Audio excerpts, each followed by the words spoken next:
A big thud. In fact, a really massive thud. We all jumped up in shock. Then Meg cried out, "Tiny!"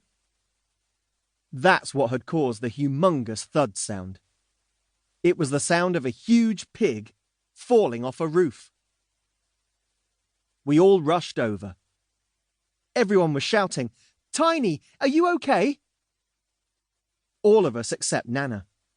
She was shouting, "Margarita, where are you?" I looked around. Margarita had vanished. Had she run off, frightened by the falling pig? Was she inside? Out on the street?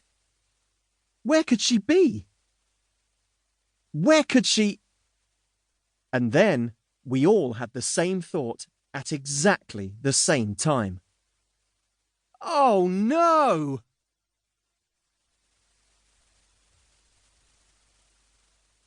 Mum looked at Dad, her eyes as wide as dinner plates. Dad muttered, "Spanjo." Meg twizzled her hair nervously. Then Tiny stood up. Dad gasped. Nana shrieked. "Ah!" Then, thud!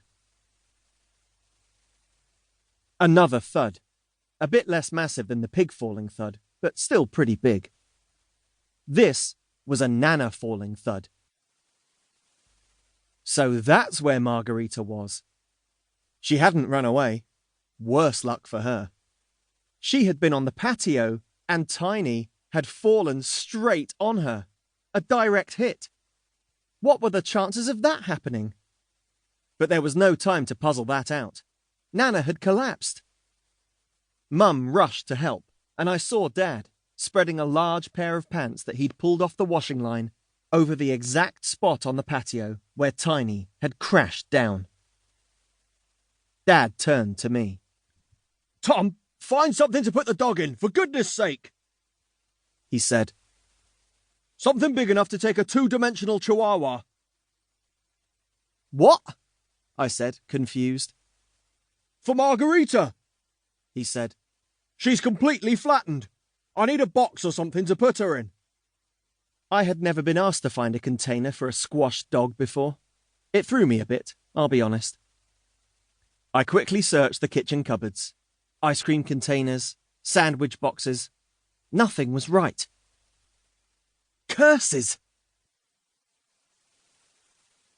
I ran up to my room and emptied Lego from an old shoebox. "Will this do?" I asked Dad, giving him the box. He tried to get flattened Margarita into the box. I looked away, but I could tell he was struggling. He was swearing quietly again and sweating. "Zablash!" he said. "Too small. We need something wider. The dog's as flat as a pancake. You wouldn't think a chihuahua could spread so far." I ran back inside. I checked the recycling. Perfect! An old takeaway pizza box. "Perfect," said Dad. "An old takeaway pizza box." As Dad put the dog into the pizza box, I realized that we had actually had a Margarita pizza in that box. And now there was a Margarita the dog in that box. This is known as ironic. I didn't say anything. Dad handed me the box.